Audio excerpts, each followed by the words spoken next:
Good afternoon. It is October 19, 2021. We are here with the Clackamas County Board of Commissioners to continue with our issues and updates. County Administrator Gary Schmidt, you're up.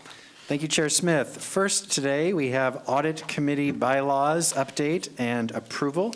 Krista Wolf, Deputy Director of Finance, will present. There was a memo in your packet that included both the red line and the final version. Go ahead, Krista. Good afternoon, Commissioners. It's nice to see you all. On the September 20th Audit Committee meeting, the committee at that time proposed and accepted changes to the bylaws. They've been provided to you in a red line format so you can view those changes. This committee normally does bring all of their bylaw changes to the full Board of County Commissioners for them to be approved, and then the chair would then turn around and sign those, and we would have updated bylaws. The changes are largely administrative in nature. So the heart of these changes comes around ensuring that there's no conflicts of interest and that those departments that are really involved in the financial nature of the audit are not voting members on this committee. And so in practice, this has been happening for many, many years where we've not had anyone from finance, anyone from county administration or internal audit or treasury has never been able to sit as a voting member. And so we're really just sort of formalizing this and getting it into the documentation and into the bylaws. And are there any questions that I can answer for the commissioners? Yes, I'm going through just the changes seem minor regarding finance treasury. It's redlined here. That should be really easy for commissioners to figure out. Any questions for the presenter on changes in bylaws? And Gary, and how do we accept those changes? Do we make a motion? I ask, please make a motion, and we can approve it right here. I move that the Audit Committee bylaw update as redlined and presented to the board today be approved. Second. Commissioner Shull has made a motion to accept the Audit Committee's revisions, and Commissioner Fisher has seconded that motion. Any further discussion? Seeing none. Mary, would you please take the poll? Commissioner Schrader? Aye. Commissioner Shull? Aye. Commissioner Savas? Aye. Commissioner Fisher? Aye. Chair Smith? Aye, motion passes 5-0. Thank you, Krista. Don't talk so much next time. Thank you very much. Yes. Thank you. She prepared it so elegantly that there was no need for questions. Very good. Right. Gary, what's next? A review of your business meeting this Thursday, October 21st, 2021, 10 a.m. You'll have two presentations. First, proclaiming October as Domestic Violence Awareness Month in Clackamas County.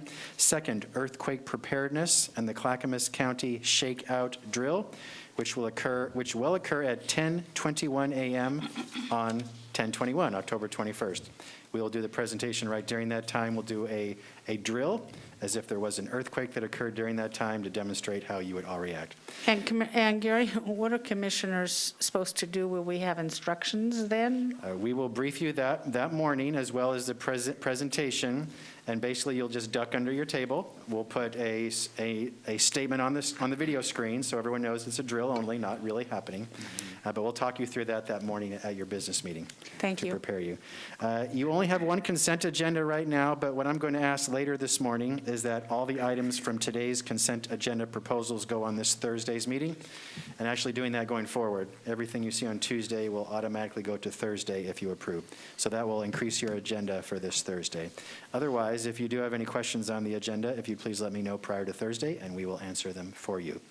Next, advisory boards and commission appointments. Mary, would you please go ahead? Yes, there are two. Let's start off with the County Parks Advisory Board, staffed by the Business and Community Services Department.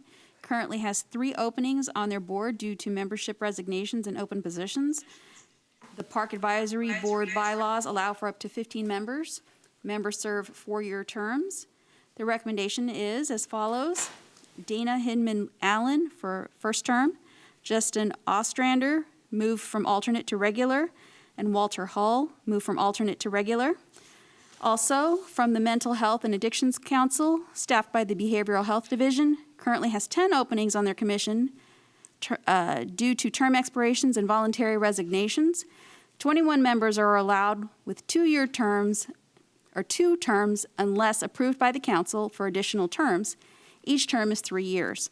The recommendation is as follows: Glenn Bo Brinson, first, and Sherry Chanel, first. That's all I have.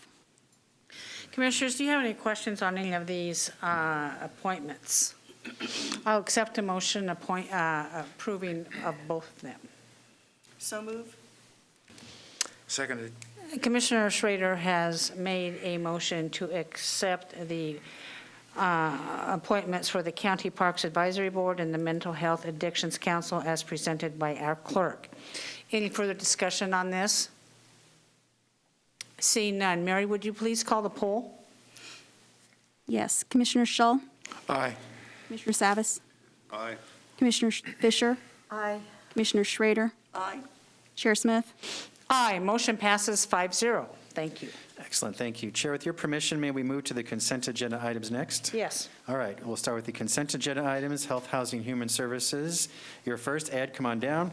This is Ed Johnson, Administrative Services Manager in Health, Housing, Human Services. Item 1, approval of a revenue intergovernmental grant agreement with the Oregon Department of Human Services for Supplemental Nutrition Assistance Program, Employment and Training Services. Grant award is $159,700.95. Required matching funds of $138,100.96 will be funded through budgeted county general funds. So these are general funds, and they've been already approved as part of the current county budget.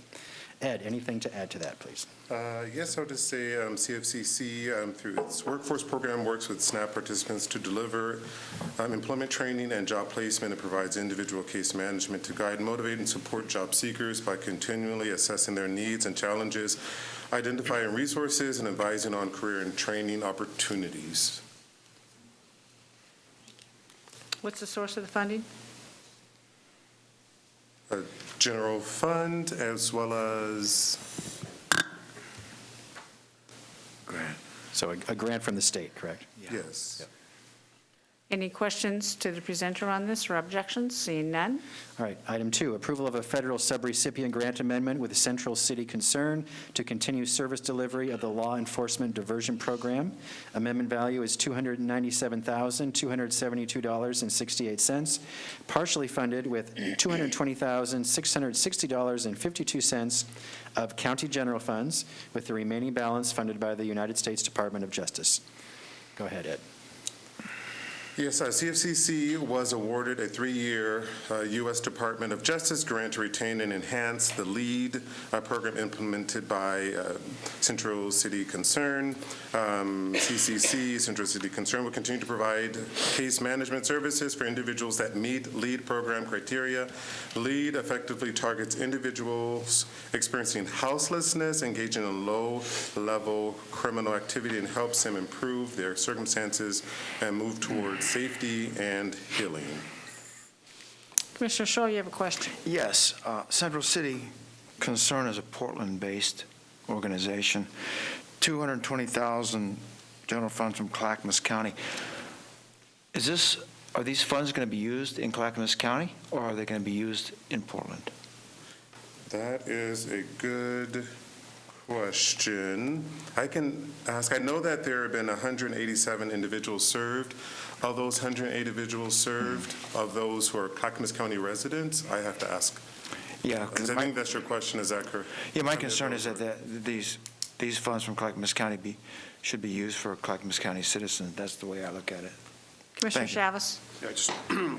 Yeah, I'm sure I'll be anxious to see what Ed comes back with, but there is a Central City Concern site, housing site in Clackamas County by the town center, which I think some of us have visited. So Okay.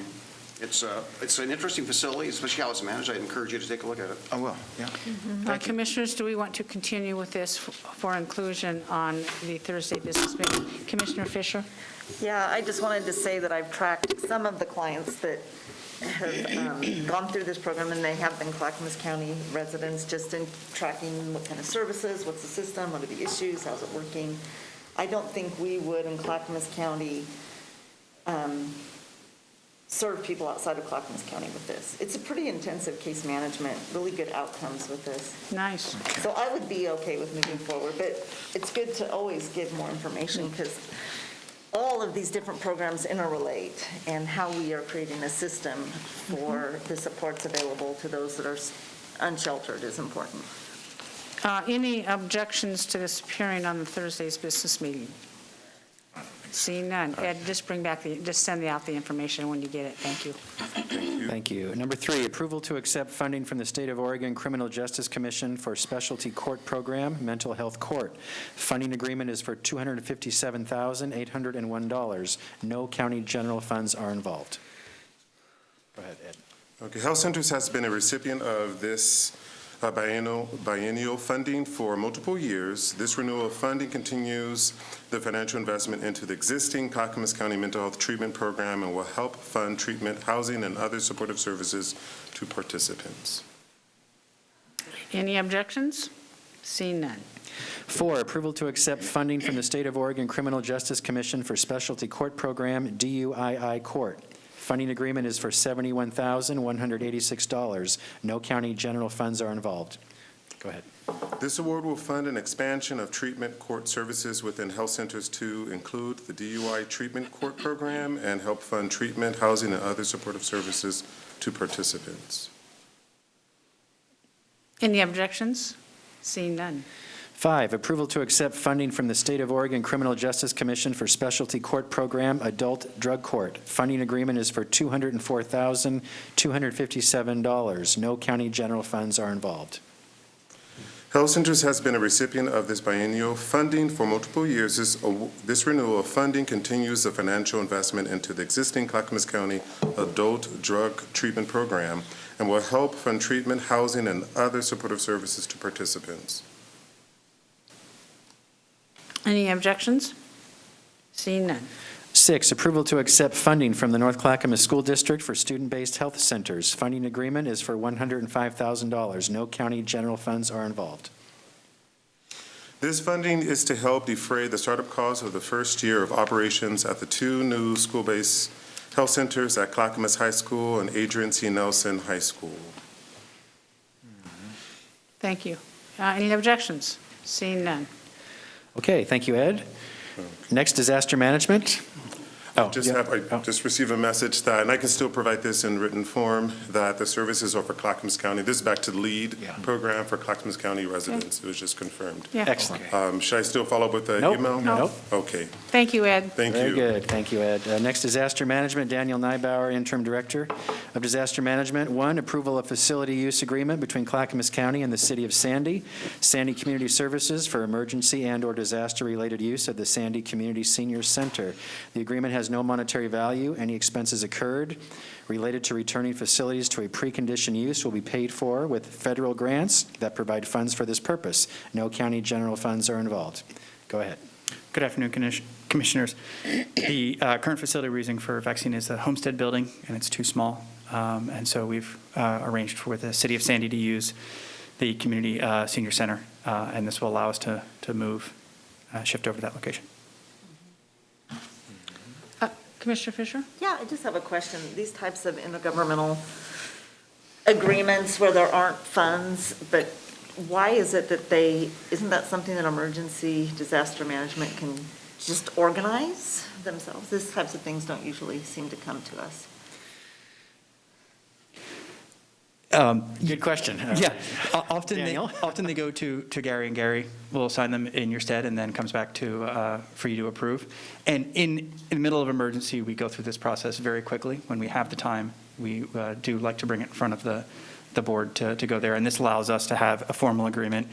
And if in a disaster, if we use it for another purpose, like a shelter or something like that, then this agreement allows us to be reimbursed and that facility to be reimbursed by FEMA. So it's always good to have these agreements in place, and we try as much as possible to have them in place ahead of time.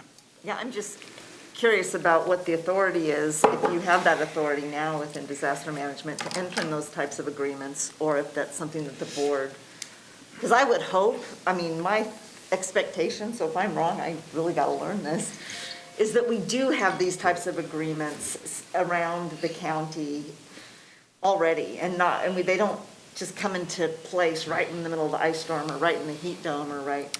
So I just want to make sure that you have that authority, I guess. And they do in both cases. And we do have facilities, not already under agreement.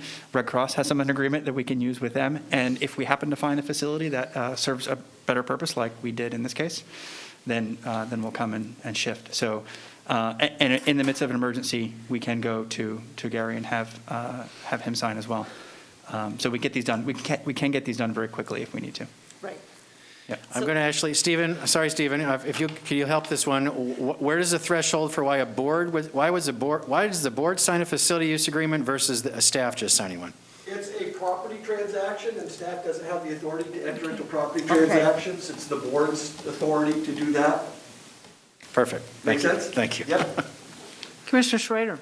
Yeah, one of the questions I have is what's the interface with social services and heating and cooling centers and all those other kinds of things that we do? Because my concern is that we're not ready with warming centers at this point, should the weather get bad. So what's your role in that, and what is social services' role? Who's on first with that, and are we ready to roll something out when the weather gets cold? So I think luckily Rod or Ed can speak to it more, but I do know that social services has a request for proposal, RFP, out now, and they're bringing on folks for warming shelters. And this one is being done for vaccines, but what we will do is go back with a lot of these organizations and see if they'll be willing to use it for other purposes. There's, in the agreement itself, it has a couple check boxes to check. And as we're going through these, we often just check vaccine quickly, but we will go back to them and see if they're open to other possibilities. In talking with H3S and social services, we'll do a full facility assessment to determine what is appropriate for the facility to be used as. How often do you meet with them? Is it regular or not? Or is there any other kind of coordination? That's what I'm trying to get at, is looking into it more of a system of emergency management and being connected with one another and on the same page with that. Yeah, previously we have gone through and done facility assessments and I don't know the frequency of the years to do, but we also work with Red Cross on that, particularly as shelter uses. And I know they have a list, and we always make sure that our lists are compatible and use the same criteria for assessment. Okay, thank you. Yeah, Commissioner Savas. Yeah, just on the sheltering, I know the Commissioner Schrader was not here last week, but issue brought up last week about having staff come back with the sheltering options and an update. And so it's been a week, I haven't heard back, but I tasked Everett with it just a little bit ago to follow up and see what that review will bring or update will bring and what it won't bring, and make sure whatever they don't bring, I kind of look at the gaps and analyze that. So I don't know if they're working with emergency management or just solely what they normally do. So we'll have more, Commissioner Schrader, that's the point, hopefully soon. Good. We look forward to hearing that, Paul. Yeah, that's good information we need to hear about. Thank you. Any objections to this moving forward? Seeing none. Thank you, Daniel. Next, Transportation and Development. Dan Johnson, Director of Transportation and Development. Item 1, approval of an amendment to a supplemental project agreement with the Oregon Department of Transportation for the South End Road at Milepost 3.8 project. Amendment number 1 updates the overall project cost estimate. Overall project cost estimate is $4,588,463, funded by Federal Emergency Relief Program and county road funds. No county general funds are involved. Go ahead. Thank you so much. So a little background, Clackamas County obtained Federal Emergency Relief Program funds to stabilize the roadside slope of South End Road at Milepost 3.8. The road was damaged in March of 2017 as a result of heavy rains that occurred during the spring of 2017. A state of emergency declaration was made by Clackamas County and the governor to allow us to secure these funds. The previous project was estimated to cost about $2.7 million, which assumed the stabilization would consist of a 600-foot long roadway excavation and repair and a 250-foot-long soldier pile retaining wall. After a detailed study and monitoring the landslide geology, the stabilization will consist of a larger wall. Essentially, that increases the price to about $4.5 million, which is discussed in here. So the next question you might have is just to kind of forecast this. This is 2017 and you have an emergency declaration. Why haven't you fixed it yet? So Did you read my mind? I was just going there. So 2017, the slide happens. 2018, we monitored the slide. 2019, ODOT actually asked us to monitor it again for one more winter season to confirm that our adjustments or measures of improvement were going to be accurate, which gets us to 2020, where we went through the right-of-way process. which gets us to basically here today to do this agreement and get the funding, and it will be constructed in the spring of 2022. So that's the process. Wanted to explain that to you because the 2017 emergency didn't seem like an emergency if you're building it 5 years later, but that's the process behind it, so. Okay, so is there any danger of further sliding in the event that we get some heavy rains again? There is always the possibility of sliding on a number of our roads that are around Clackamas County, but we have measures and processes in place to ensure we can deal with those. And so you're probably going to be watching that. Yes, Yes. there are a number of slides that we track throughout the season. Commissioner Salas? So why does ODOT have any say in this? I'd have to get back to you with Joel, but I think we actually get the money through, that we're a subrecipient of that money through the Oregon Department of Transportation. But I have to confirm that with Joel and get back to you. Okay, even though there's not a facility, they're the funding arm, so to speak. Correct. Indirectly. Because I believe, because those are federal emergency funds, they don't have the ability to come directly to us. They have to go through a state entity, which then we're a subrecipient of. Okay, Mark, go ahead. Dan, how much, this says that you got federal emergency relief dollars and county road fund dollars. How much is the county road fund part? So our county road fund is the minimum it can be, which is 10%. Okay. And that's $471,235. Okay, thank you. Any questions or objections to this going forward? Seeing none. Number 2, approval of a contract with Harper Huff Peterson Regelis for the 362nd Avenue Paved Shoulders and Safety Improvement Project. Contract total is $247,232.50, funded by Community Road Fund and System Development Charges. No county general funds are involved. Thank you so much. Paved shoulders are needed on both sides of the road on 362nd Avenue and Scogan Road to Oregon Highway 211, south and west of Sandy. The existing shoulders are very narrow and steep, resulting in a safety concern when vehicles veer off them. The consultant contract discussed here will provide project management, topographic survey, environmental and stormwater management services, utility coordination, traffic engineering, public outreach, development of plan specifications and estimates, and bid through bid award for this particular project. We have gone through the procurement process. The project was advertised in accordance with ORS and LCRB rules on April 8th, 2021. Proposals were opened on March 10th, 5 of which were received. An evaluation committee of 4 DTD personnel evaluated the proposals. The evaluation committee scored Harper Haw Peterson Regalis Incorporated the highest. Following the intent to award, the scope of work and design fees were negotiated and finalized. Dan, do we know how large a section on 362nd this is? It's not the entire 362nd Avenue. I can get the specifics for you. That's okay, whenever, yeah, I have no objections to I'm trying this to see going if, forward. yeah, we didn't include in here the linear distance of that Yeah, improvement. I was just so. curious, because it's only 247,000, so it can't be, This is just the design work, though. oh, this is the Yes, design work. yes, Got it. Yes. Okay, all right. Any other objections? Seeing none, Dan, thank you. Thank Thank you you. so much. Next, Public and Government Affairs, Tonia Holowetsky, Deputy Director of Public and Government Affairs. Number 1, approval of a contract with Journal Graphics for printing and mailing of Clackamas County Magazine. Maximum contract value is $639,056 over 3 years. Funding is from franchise revenue, department reimbursement, and county general funds.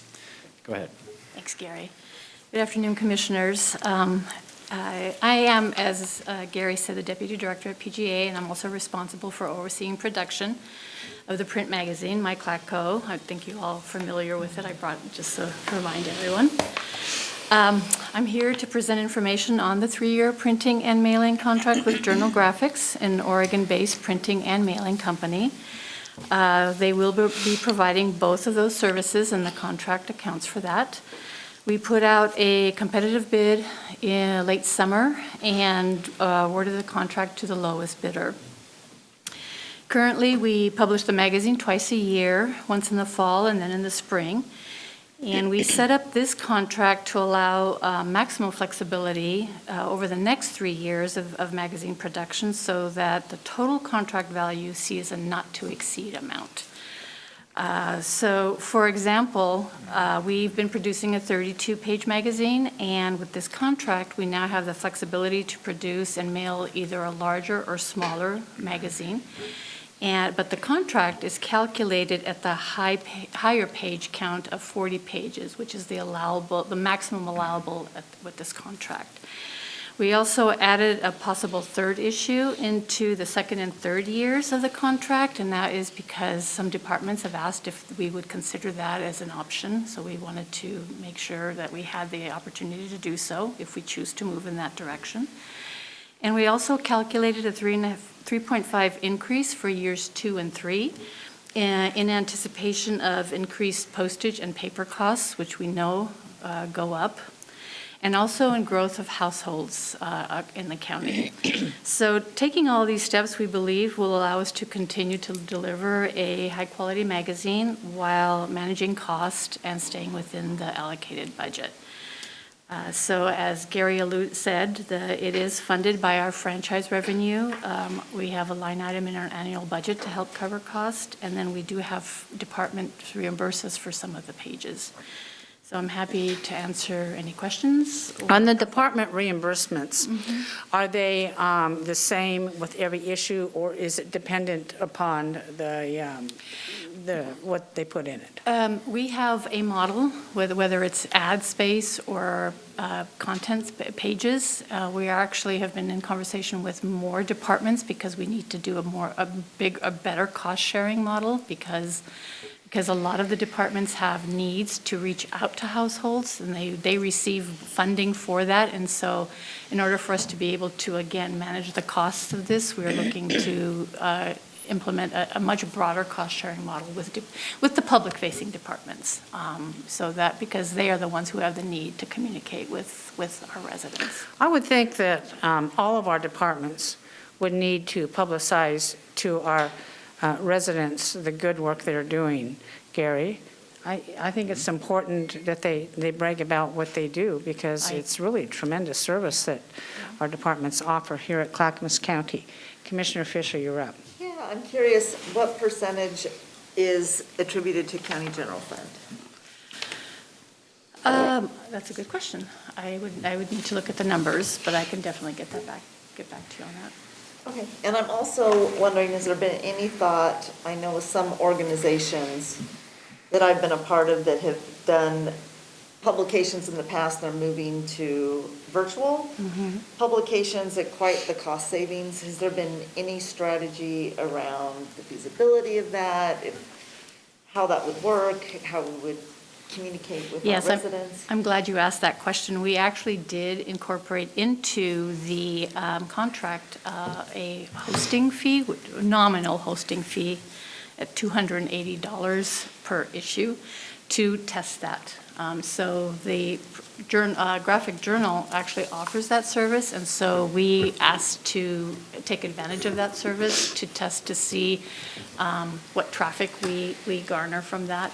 We know, however, and having been in the communications field for more than 20 years, the online journal will be a valuable tool for many, but not for all. So what we're trying to see now is how do we look at online and print to maximize the dollars that we have to spend on that. But to answer your question is we're actually going to be testing that in this fiscal year to see just what traction we get with that. And is the print shop a union shop that prints? I don't know. I can find out. Are you finished? Okay, Commissioner Scholl. Yes, this contract amount includes a reduction in the frequency of publication of the magazine from the past. Isn't that correct? Yes. You used to do 4 per year. Now this is for 2 with a potential or possibility to do a third. Correct. Okay, so I think folks have been asking about that. Is a cost on this coming down? And it is probably about half of what it used to be, correct? You know, surprisingly, when it was a newsletter in the past, we were pleasantly surprised that the cost did not go up. Okay. But the quality of the product is significantly, I believe, better. So we are, and the reason we cut back to 2 was to reduce the cost, overall cost of mailing to the county residents. The reason we're considering a third issue is back to the cost-sharing model with departments, because there are departments who have regulatory requirements to reach each household in the county. And so they receive grant dollars or program dollars to be able to accomplish that. And we feel that the magazine is a perfect opportunity to be able to do that in a really unified, branded way. So that's where, the only way we would come up, we would consider a third issue is if we were able to raise the resources from the departments to be able to do so.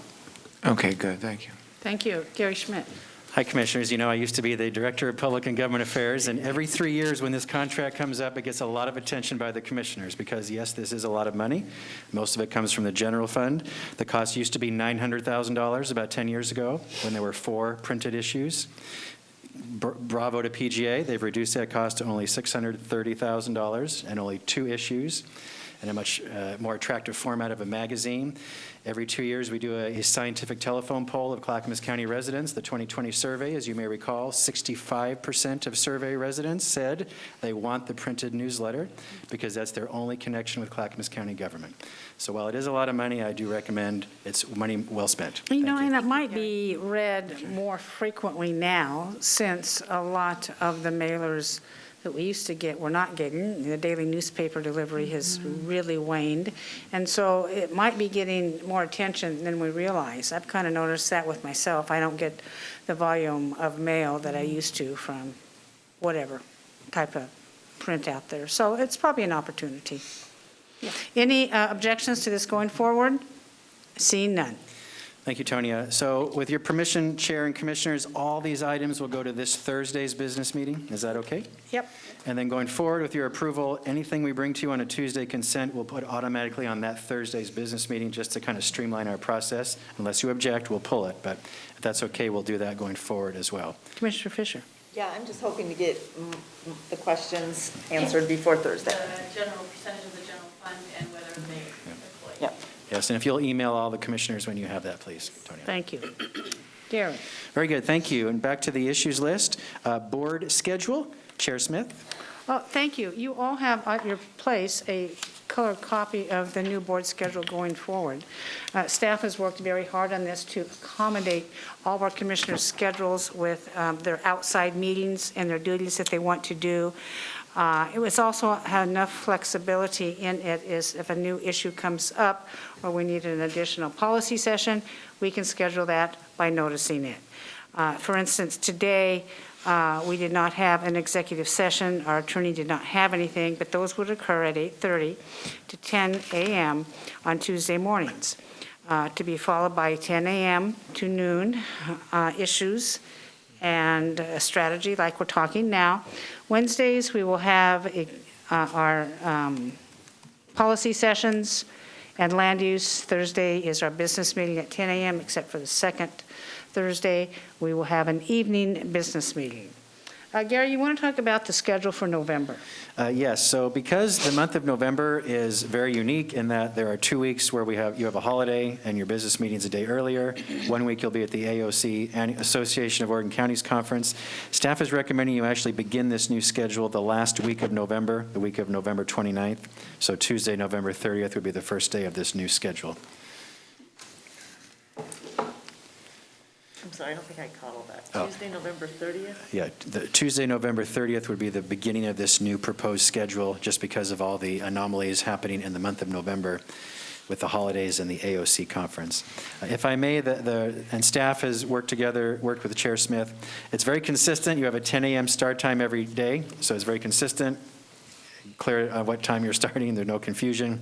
Policy sessions every other week unless needed. We could do them every week. Land use hearings every other week. It's just very consistent, so. And it will give the afternoon time for constituent meetings, appointments, reading, and any other projects that commissioners need to work on. And I think it will really be less exhausting. Not that you're tired or anything, but we come fresh every morning at 10 a.m. to do the business and move forward on that. Commissioner Fisher? Oh, I think Paul's up first. I didn't see your sign. No worries. So I'm just I want to get back to the why. I'm more accommodated to working, hard, putting in a long day. And even though I don't consider really the schedule aspect of the day from 8 to 4 being that long, but obviously we start earlier and, things go into the evening for me at least. So, they're typically long days, but, when we're breaking what could be done or has been done in one day into 2 days, that kind of to me, it just doesn't seem to be, seems to be more of a disruption and less efficient to do that. So I'm just trying to understand the why. And also, and I'm not trying to agitate anyone or that, but I think it's, my understanding is of the schedule is really pretty much set by staff. For the most part, the agenda is set by the chair. This is the schedule. It seems to me we would have input if there's a change that affects our lives, right, and our efficiencies. So it seems to be more administrative. And if there's a significant change like this, it would be more the administrator coming to the board and not driven by the chair. The agenda is the chair's authority. I'm not here to question that. But the schedule is quite different. So I need to understand the why. And I'm looking at the administrator for the answer. Well, I can answer that if you want. Sure. Yeah.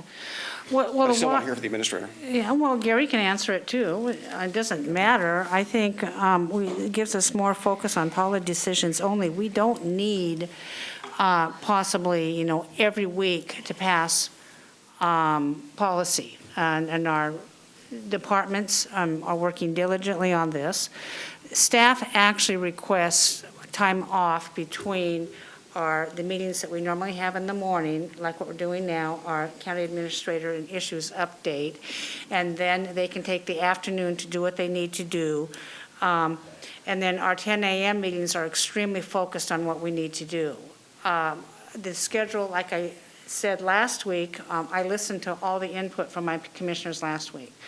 I inherited the schedule as the new chair coming in, and I said I wouldn't make any decisions for 6 months, but it's been 10 months, and I think it's, be prudent on this to try to do something new. I think, that's what our purview is a progressive county moving forward with a lot of decisions to be made, that we take a different tack at how we do things. And it's, staff has worked long. We meet Tuesday, Wednesday, and Thursday at 10 a.m. It's the same time for the 3 days as we go forward. Okay. Gary, your thoughts? To me, again, you heard what I said, so I won't repeat it. To me, this doesn't look like an efficient use of our time. Okay. I am supportive of this proposal, and the chair and I have talked, of course, and it's before you today. If you disagree, this is where you could express that. My observations are this board, my staff, everyone in general, are fresher in the morning, and I've observed that with this board, you're more attentive and you're more observant in the morning hours. That may be a stereotype. That's what I've witnessed. You can shoot that down if you wish. But I think this is a proposed schedule that offers you the time to have a consistent time every day for 3 days where you do the county's business and you give direction to staff. and that gives the afternoon time for you to do other meetings that you need to do. It also gives staff time to meet with you, to prepare for the following day's work, and to be more timely in responding to you and the requests you make of us. So this, again, is just a proposal. If you have concerns, then this is the chance to discuss it. Yeah, my last comment on this is that I did listen to what Chair Smith said, and so with regard to, if we don't need to have a policy session, then we don't need to have a policy session. Doesn't mean that we need to block out another day for that. We just simply don't work that Tuesday afternoon if there's not a policy session. So, I think both things are accomplished without, really burning a hole in committing every day. I mean, I like the flexibility of Wednesdays, to be honest with you. We're able to be very flexible, we've gone to Grand Ronde, we've done a number of things as a board and individually. So it's a good day to be very, very flexible. Sometimes it takes the whole day. This would really eliminate those opportunities. So Actually, I don't think it does. I'm not fond of it. Yeah, I don't think it does eliminate those opportunities. For instance, you will notice we usually don't have land use meetings twice every month. In fact, we'll go for months without having land use meetings, and we could always move the Wednesday schedule around to accommodate day-long meetings elsewhere. Commissioner Fisher, you're up. So I think this is a definite improvement from the original email that we got from Chair Smith calling for 3 30-minute policy sessions once a month. So I think this allows for much more time for us to talk about issues as a board, which I think is very, very important, that we hear the same information at the same time and have staff available for us to have questions and have a discussion. I think it's so important that we do that so that we are not disjointed, so that we can get more streamlined and more focused and more effective. That being said, I am a little bit confused as to what the process is for which policy sessions come before us. I was very confused about last week's policy session, and the Oak Lodge Sanitary Water District to Joint Authority, and I was asking staff, it's like, well, how did this get on the agenda? What was Paul's perspective since you were on that board, and what is going on? And then I understood that Paul, as vice chair, is not involved in strategy, and that, I didn't know that. My experience as vice chair, when I was vice chair, is that all that information came to us. We went through it, we asked the questions, well, why do we need to hear this now? How does this affect our priorities moving forward? It was a discussion, and we went through the list and decided what would happen. And so I would suggest that if it would be good, Chair Smith, to have another commissioner, and I think it's the vice chair's the appropriate role for that, to go through what staff is offering. Mm-hmm. And if not that, which I thought was happening, maybe we should spend some time at issues where Gary brings all of the requests and we all can see it. Because I agree, we really need to focus our time. And I don't know, I really like doing the work a lot. I really like learning the issues. I like delving in. I'm concerned about moving our time from, looks like it'll be from 4 hours a month, from 12 hours a month of study time as a group. I mean, that seems like a pretty significant decrease if I'm doing the math correctly. No, I don't think so. So last week, you'll remember that there was quite the spreadsheet that we reached out to our department heads, and I asked them, since we had, 3 calendar months left, but very few business meetings and policy sessions. And I asked our departments to prioritize their issues of policy being brought forward. Commissioners always have an opportunity to bring any issue they want forward in this particular forum. To do business, and frankly, I can't remember your last question. The Oak Lodge situation, Gary, that came to us. It was a request. It was an outside request from Stephen Madcore that is, according to statute, we would have to approve that particular board going from a district to an authority, and that we would have to hold hearings. That's why that came up. They had already done a lot of work on it. They were in a hurry. We had time in our schedule. We did not have that particular issue supersede any other issue that I'm aware of. And I'll say this, Commissioner, I inherited a lot of stuff, and I do believe it's my purview as a new chair to try to run the meetings and set the agenda as provided for. It's in our county code when the citizens approved going from 3-member board to a 5-member board with an elected chair. I have not put out anything that I have not denied anybody any request to do anything. When I came on as chair, I made a very generous offer to my vice chair to be part of it. We are just streamlining. We are taking any issue that comes in for the rest of the year, and I think this is going to be a good schedule moving forward. Gary, any other comment on it? As far as the Oak Lodge, yes, that came from the Oak Lodge Water Board. Because you're the Boundary Commission, you are the next step in reviewing that. And Commissioner Savas was still attending the meetings when we talked about it, so he was part of that conversation. The Chair Smith does get to set the agenda and what goes on the agenda, and 2 of you can overrule that. That's all in the county code. So, And if anybody wants anything on the agenda, you bring it here at issues, we discuss it, and we move forward. Nothing's really changed in that regard. To think that something nefarious is going on, I highly object to that. I have been one very open chair. I have allowed for commissioner comment. I have allowed for commissioners to do what they need to do on policy, on agendas, and I cannot state emphatically that any commissioner has been denied bringing anything forward. Commissioner Savas. Oh, I just wanted to clarify, maybe I had misinformation. I had asked staff, I can't remember who I talked to. Commissioner Savas, you're participating in strategy to determine what comes before the board? Strategy has been something in place for a number of years, so apparently, without notice, no one's told me that it no longer happens, but I'm certainly not invited any longer, so it's not happening. I really think, I'm going to go back to, I think this is a board decision, or the board should be involved in how this is crafted, and we were not involved. So I don't think it's anyone's job to allow or disallow what we do. Okay, to say that we are allowed, by who? Who's got authority to allow us or disallow us anything in this room? I want to know. Are you accusing me of something, Commissioner Savas? You said allow. Allow what?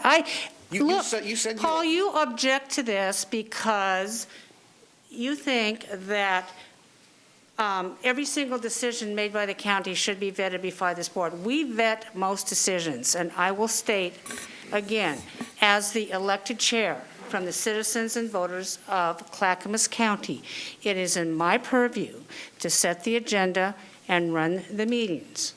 I've set the agenda, which includes the schedule as we move forward. I think if you would just be a little bit open to change and doing something new and different, you would find that this would be very good, a very good schedule in order to operate under. I do have an open mind, but I also feel that we should be involved in that. I'm not questioning. You're involved right now. You're involved right now, Paul. You're discussing it. I brought this forward last week. I listened to every single one of my commissioners, and I made accommodations for all your objections in this schedule. I brought it before you today. And there's still some consternation. So as chair, it is my purview to make the decision and move forward. So can you address the change of the no longer having strategy meetings? No, I will not do that today. Commissioner Scholl, you're up. Yes, as a commissioner, I'm very flexible on my schedule, the current one or this one. My recommendation is that we go ahead and follow this revised schedule starting November 30th.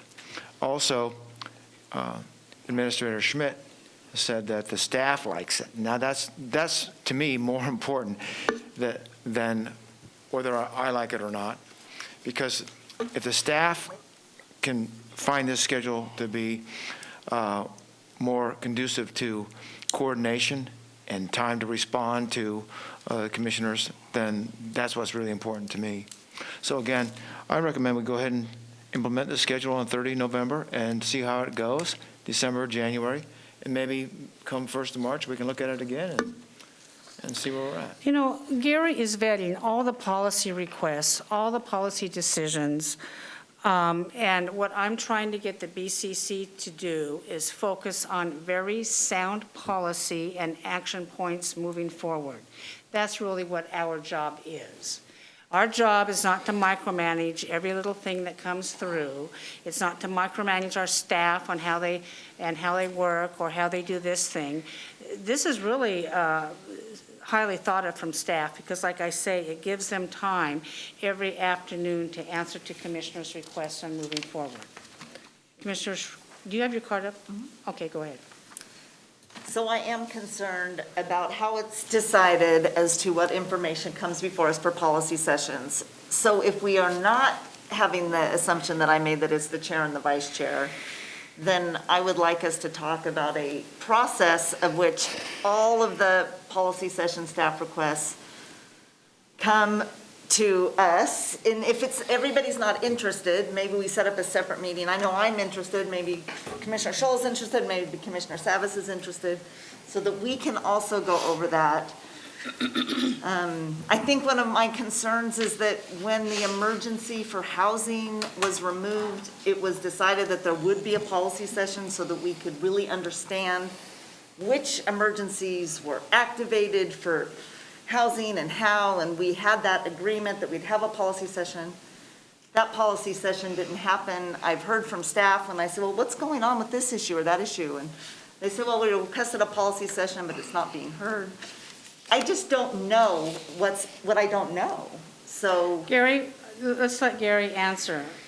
I just explained to you the question that you just presented to me, and you didn't like my answer. I'm sorry for that. Gary, policy is brought to you. Nothing has changed in that regard. When staff requests a policy session, it comes to me first, and then I determine, is that an issues discussion or is it a full policy session? And then if it's a policy session request, it goes to Chair Smith, who reviews it and either accepts it or not. When you, as a commission, want policy items, you make that decision, and then you tell me and the chair, and then we put that on the agenda. Nothing has changed in that regard. If anything, commissioners, we will have a longer, better opportunity to discuss. There's no change in the process. There's no change in the process. As a matter of fact, this allows for more opportunity for an exchange. Commissioner Schrader. Okay, so I've just been listening. Can you talk in? Thank Yeah, you. I've just been listening. There's always been change, okay?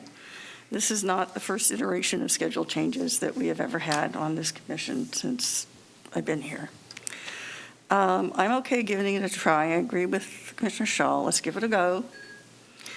I would strongly suggest, though, that we still keep the process of the vice chair and the chair doing strategy together.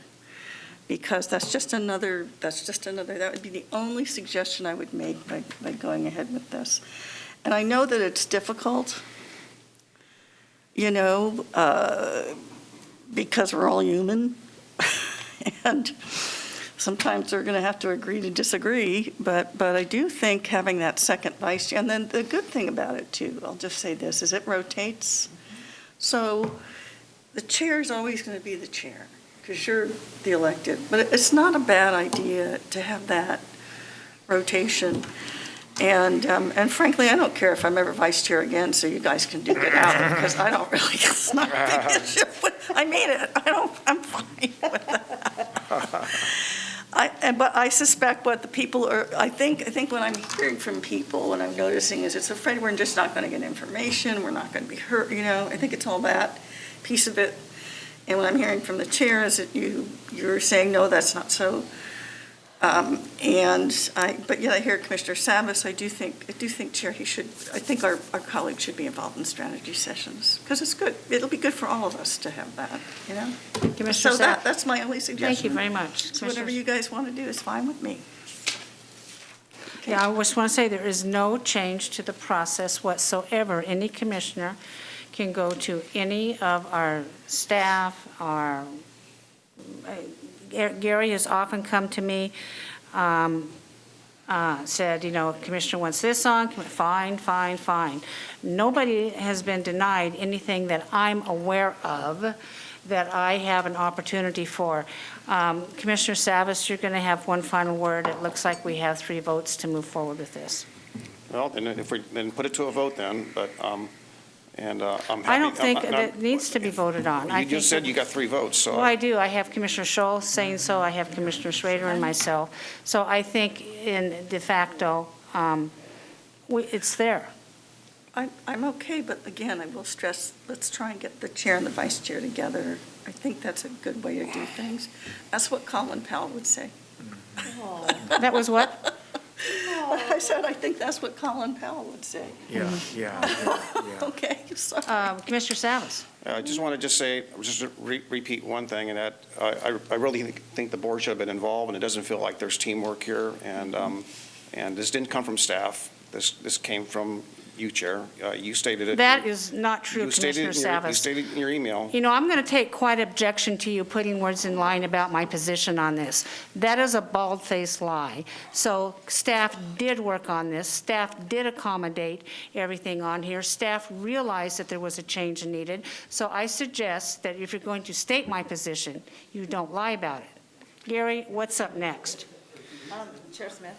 No, the discussion on this is finished. We're going to move on to the next issue. Well, can we take a break and then come back? Because I think it's important that we No. continue it. Well, if we break, then we're going to break for the day. And you have an important issue that you want to address. Okay, Chair, can I just? Let's just take a break. I got to run to the restroom. Let's just take a break and let's come back in 5 Chair, minutes. can I just get a recess, because I will go and. Yeah. Gary is That's the... funny. Okay. Okay, Gary, let's see, where did we leave off? What's up next? What are we doing? All right. So quickly to close the loop on the board schedule. Close the loop on the board schedule. We will start this on November 30th. We'll try it and see how it works. Yeah. And then if it's not working, then we'll come back to you for a different proposal. All right, next, board Hey, Gary, we recessed. I wasn't finished with that issue. Okay. Are you ready? So, big picture, important issues, Clackamas County, growing county, 430,000 residents. And Chair Smith, maybe I'm doing the math wrong, so you can help me. But our usual schedule was from 1:30 to potentially 3:30, sometimes 4. So 3 hours potentially of study, at least 4 times a week, which is 12 hours a week. This is 4 hours a week. I am concerned that we will not have the time with this schedule to do all of the work and the study that is required of us to do a good job for our constituents. Okay, so my answer to that is, the other schedule we had was also flexible. There are times when we went to 4. There are times when we started at 1. We can do the same on this schedule. If we need more time for policy sessions, the flexibility is allowed in that. I have said that time and time again. If we need more time on Wednesdays, we can do that. Likewise, on our Tuesday morning sessions, if there are more issues to discuss, we can come back after lunch and reconvene at 1 o'clock to continue those issues and administrative updates, because probably we will have to do that on Tuesdays. I foresee us having to discuss. So I have allowed for that flexibility in the afternoons on Tuesdays, so we don't have to hurry through all the administrator and issue updates and go right into a policy session where we're rushed. I always felt our policy sessions were rushed, and that's some of the most important work that we can do. So there is not, I don't think, that danger. And yes, we are a growing county. I recognize that. We have growing issues. That's why we're doing it 3 days a week instead of 2 days a week. You're very right with that, Commissioner Fisher. Gary. So, and then my next concern is us not knowing, we don't know what we don't know. And if we're not going to have strategy with 2 commissioners, I would propose that the requests from all of the departments be sent out to us as a full commission, and that we reserve some time on our Tuesdays to review them and talk about it as a group. We'll take that under advisement and review exactly what that means. I mean, what do other commissioners think about that? Because if two of us asked to have that put on the agenda. Gary, how would that work? I need to think about this. This is complicated. We haven't done It's this very this way before. Doesn't mean we couldn't. I would not recommend one-off, so we would do it in public. Every week, staff sends in proposed policy session topics, so it is compiled in a document. I could send it to all of you, and we come before here. We do all this in public. We do it at issues, and you could all review it. Chair Smith would say what she's approved. If two of you wanted to add something, you could do it right there on the spot. Yeah. It's burdensome and bureaucratic, but if that's what you like to do, that's one way of doing it. Gary, when we had the opportunity for the spreadsheet, and we asked the departments what you need to have done before the end of the year, they provided that. They also went into the first quarter of the next year, which I really liked, and that told me they were thinking ahead at how they needed to lead their departments. There's nothing wrong with providing a spreadsheet with the possibility of policy sessions. It doesn't mean that everything is going to be approved. I think the departments will probably have, some of them could have long wish lists that is not economically feasible, viable, but there's nothing wrong with the spreadsheet, but I think we need to figure out how that is going to work. I'd like time to think about that, please, and come back to you with the proposal. All right. Up next. All right, next, board retreat, Commissioner Fisher. So, good segue. I've brought this up a few times. I'm not sure how the rest of my commissioners feel because we have not had a discussion about it, but I can see that there is definitely brewing conflict within our board, as was just witnessed. And I am concerned that we have tremendous opportunity to align on where our shared priorities are. I do believe they project that COVID is going to reach herd immunity and vaccination by the end of December, which will provide us more opportunity to shift our focus from so much of the public health response as a board to really engage more in how we're growing our county and all of those issues. We need to be ready and functioning at our fullest potential. And I think that leaning in and really embracing where we have our commonalities and sharing that and experiencing that as a group, as a board, will really help us. Because I think our constituents expect us to do the work that they have sent us here to do. And I know that Gary's been thinking about this. Him and Nancy have strategized different ways we can pull us together. The three of us were involved in retreats before that helped us meet the unique needs of that board. We have unique needs in this board. And I would really like us to spend, maybe it could be one of those Wednesday mornings that we don't have a land use hearing, and take the advice of Gary and Nancy, have a facilitated retreat where we can work on, not policy issues, because we have to do that in, a notice policy session, but on a retreat to help us so that we can function more effectively. I think we're functioning quite well. I think if the issues coming forward are going to be the issues coming forward. We can't manufacture anything out of thin air. We had a retreat in January, which was very productive, and it was facilitated. I am not willing, I don't think it's necessary that we redo that. I think it's very expensive. I think, and I'll say this again, I think the best way for this board is to communicate is to show up your offices during days when we're not on television and walk across a hallway and talk to your fellow commissioner. There's nothing wrong with that whatsoever. I'm in here 4 days a week. Maybe I know Commissioner Scholl, you're in here quite often. I think if there's issues, that's how we do it. Any retreat will have to be noticed by the public.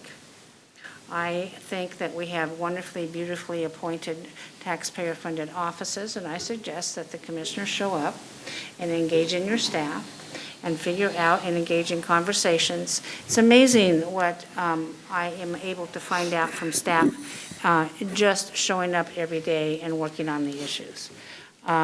So as far as a retreat is, I don't really see the need for one. I think that people were able to communicate their feelings today regarding the schedule. I don't see how a retreat is going to enhance that communication. Commissioner Schrader, did you have your hand up? Well, here's again an observation. Okay. Having been through, I feel like I've had millennia of retreats, okay? They've been good, they've been indifferent, they've been, it is what it is.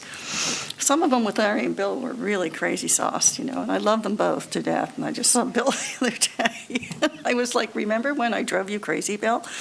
And I did. You were there, Tootie. We were there with the OSU, and I think what we have here is, I call it the speed of trust issue. I think I really don't want to do a full-blown retreat, guys, but I would be willing after an executive session to spend an hour, maybe just with Gary and the rest of us, and just try and, really be clear with one another about why we get so torqued about things. Frankly, I've never had a job where this hasn't happened because we're all human. Mm-hmm. And it is what it is. I think that we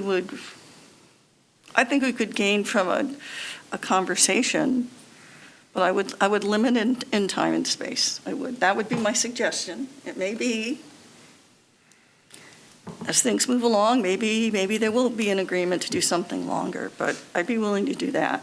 I'd be willing, let's do an executive session, maybe take an hour after an executive session and just. I could do an hour in executive session, and we'd lay down the ground rules. Each commissioner gets 5 minutes to express what they need to do.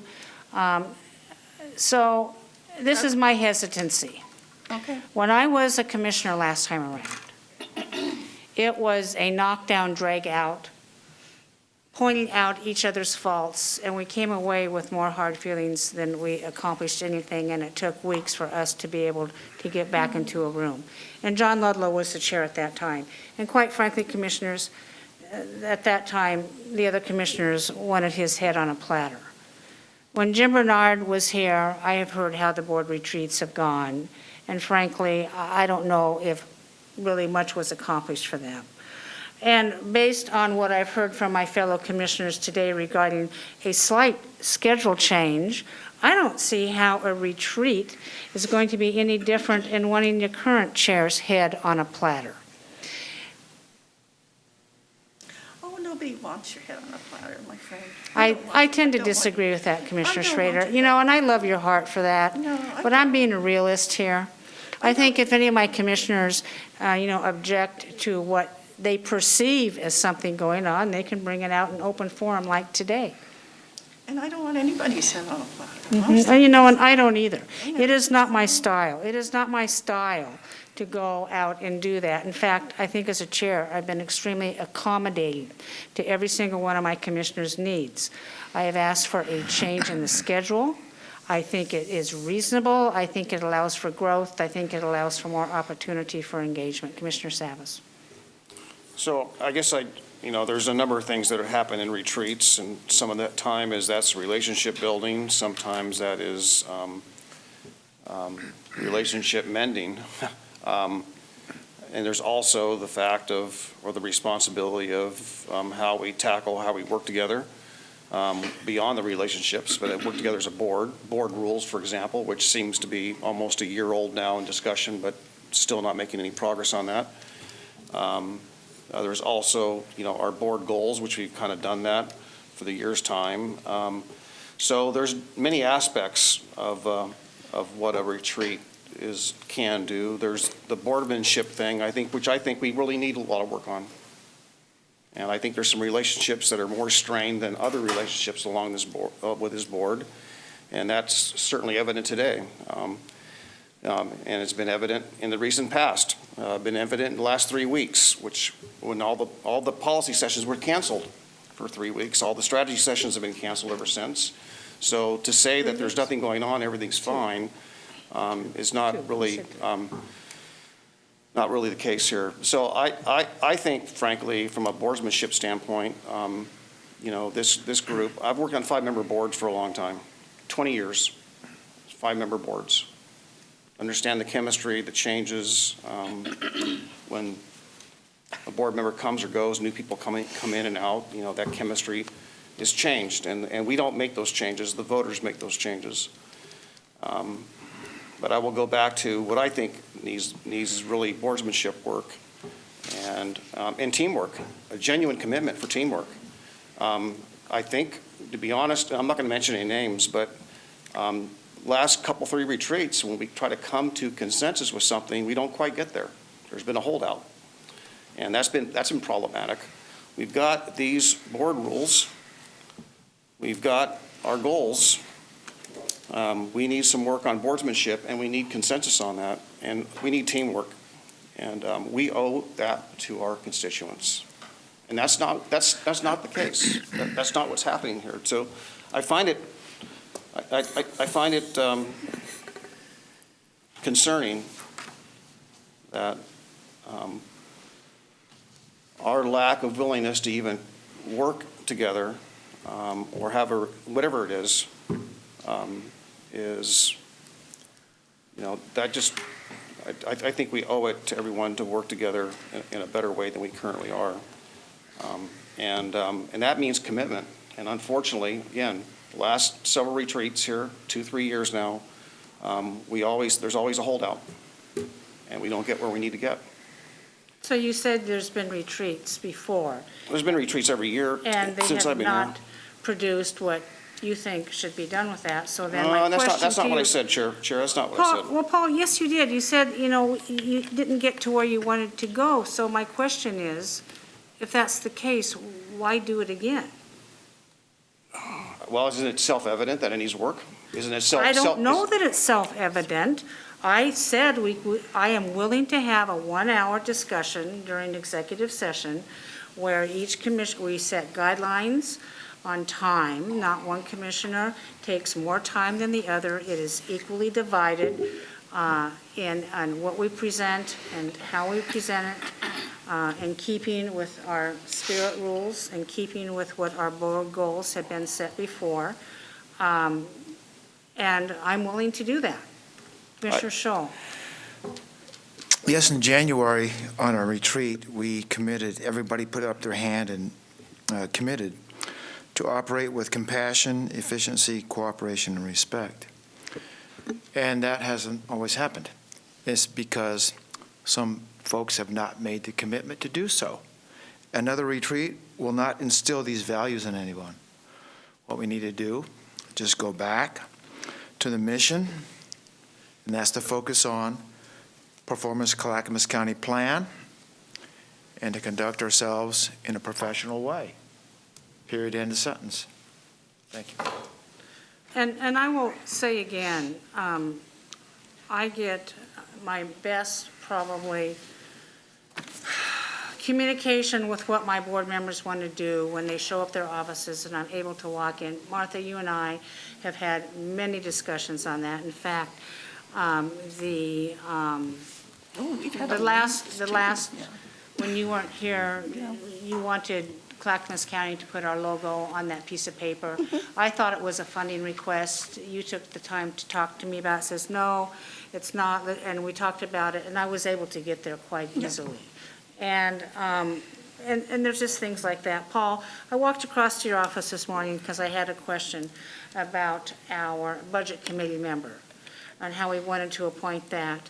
And I thought that maybe we could just appoint somebody from that application pool. Then I realized it was not that particular application pool, it was a different application pool.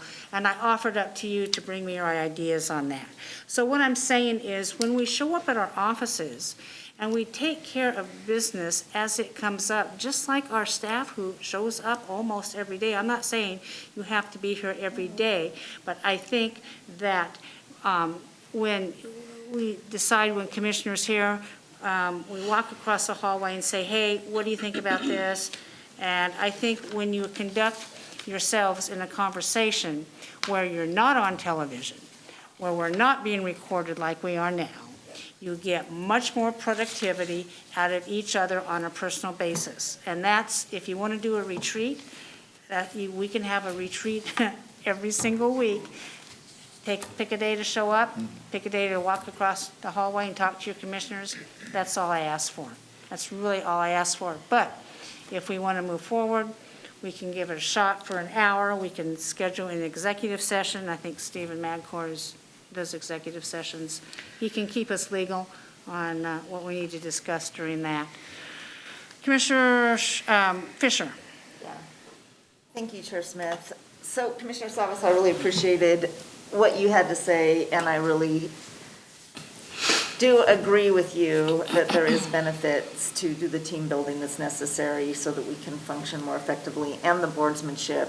And I guess if two of us, all we have to do is schedule a time, and if other commissioners don't want to come, I think it would be valuable if more than two, or if it's just you and I, then we could develop a plan. Or if Commissioner Schrader wants to join, or Commissioner Scholl, or sometimes, I think we need to have consistent opportunities to build our team, because we are not functioning well.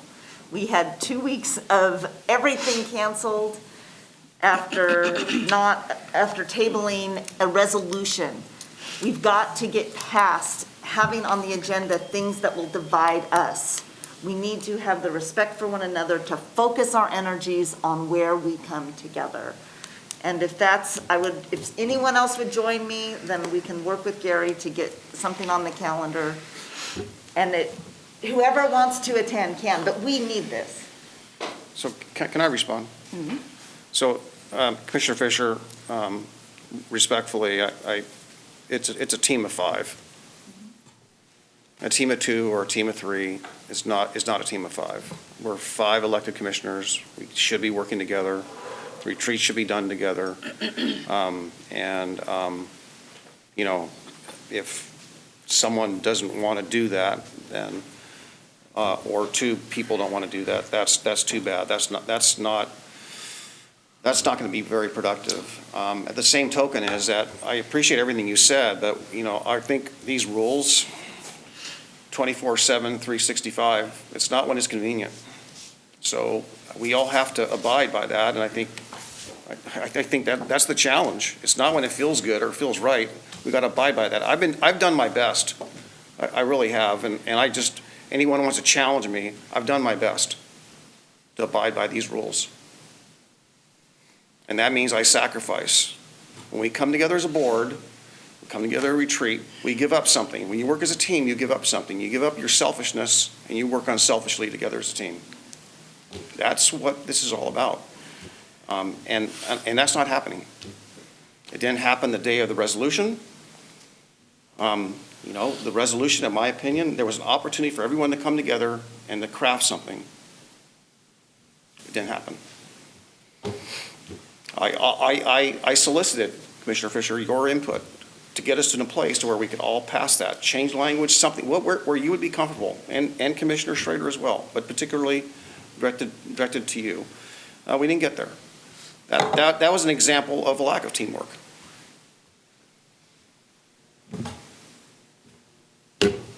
Just saying. I suggest we move forward with a 1-hour executive session to be scheduled as soon as we can get it on the calendar. There are going to be guidelines, and there are going to be rules that's set forth by Stephen Madcore. He will design it for us. He will facilitate it for us. And Stephen, I suggest that you and Gary get together, holding true to the 5-minute schedule that I said. Commissioner Schrader. Yeah, and I just want to make a suggestion, if that's okay with you guys, because, I had an opportunity to get a break, an opportunity to go to the National Association of Counties with other leaders, and I wanted to let you know that they invited me to be part of the Executive Leadership Institute, which was founded by Colin Powell, okay? And I was absolutely blown away. So that is a real significant program that the National Association is doing across the land with everybody. So I'm just going to make a suggestion because I've been thinking about it a lot. But he had 13 rules of leadership. And I really won't read it right now. But I'm just going to suggest, take time and just look at this. Why don't you email those to all the commissioners, Gary and Steve and Martha, and we All can right. read those.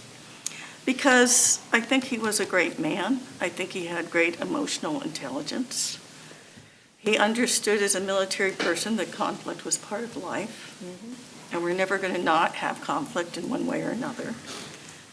But I do think he rose to the level of greatness because he just kind of had those clear statements out there.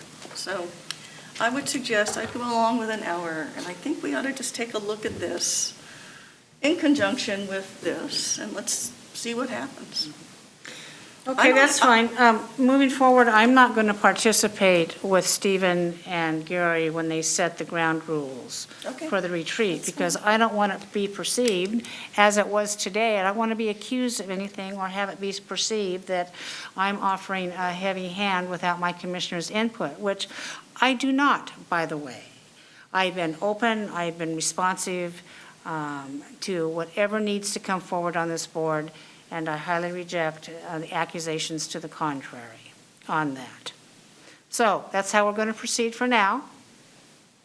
And like I say, commissioners, if you want to work on boardsmanship, if you want to work on trust and integrity, show up at our taxpayer-appointed offices and engage in conversation.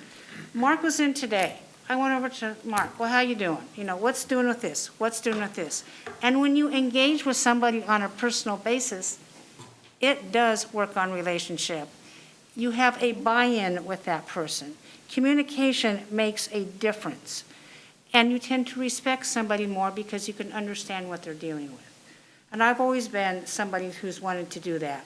And I find it, quite frankly, very lonely when I'm here 4 days a week, and I deal with my staff, and I've really grown to love and appreciate our staff, but they aren't commissioners, where we all have a vote.